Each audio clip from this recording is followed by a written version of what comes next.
আমি এই শ্ৰীৰামপুৰ আঞ্চলিক ব্যবসায়ী সমিতিৰ পৰা এটা হেল্থ কেম্প আমি পাবলৈ সক্ষম হৈছোঁ। তো Parul nursing home Cooch Behar district তাৰ পৰা আহিছে আমাৰ ডক্টৰ দীনেশ কুমাৰ মান্না, এখেতক আমি ভালদৰে পাইছোঁ। তো আজি আমি আমাৰ এই অঞ্চলৰ যিমান নাৰ্ভৰ প্ৰব্লেম আছে এখেতসকলে আহি আমাৰ ইয়াতে মানে দেখাই আছে। আমি খুবেই আনন্দিত।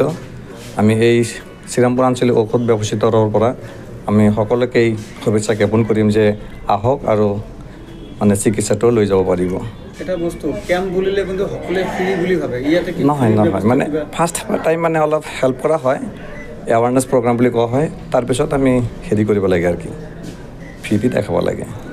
আমি এইটো ৰাইজক মেছেজ দিম যে আৰু বেছি দূৰে যাব নালাগে, হায়দৰাবাদ বা চেন্নাইলৈ যাব নালাগে, গুৱাহাটী যাব নালাগে। আমি এই খান মেডিকেলতে মানে চিমুলটপত যিটো আছে খান মেডিকেল, ইয়াতে আমি ভাল ডক্টৰ ভাল স্পেচিয়েলিষ্ট পাই আছোঁ। সপ্তাহ 7টা দিনত আমি 10-11জনমান ডক্টৰ পাই আছোঁ। তো আমি খুবেই আনন্দিত আৰু আমি সমগ্ৰ ৰাইজলৈ এটাই আবেদন কৰিম যে বেছি দূৰে যাব নালাগে, আমাৰ চিমুলটপতে সকলো ধৰণৰ ট্ৰিটমেণ্ট পাই যাব।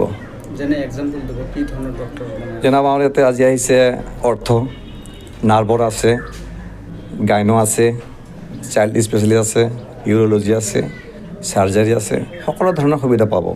বিশেষকৈ আমাৰ আজি ৱেষ্ট বেংগলৰ পৰা আহিছে পাৰুল নাৰ্ছিং হোমৰ পৰা আমাক এটা মেছেজ দিবলৈ, কোনো ধৰণৰ অসুবিধা হ'লে যাতে আমি পটাককৈ যাই পেলাই তাতে এডমিশ্যন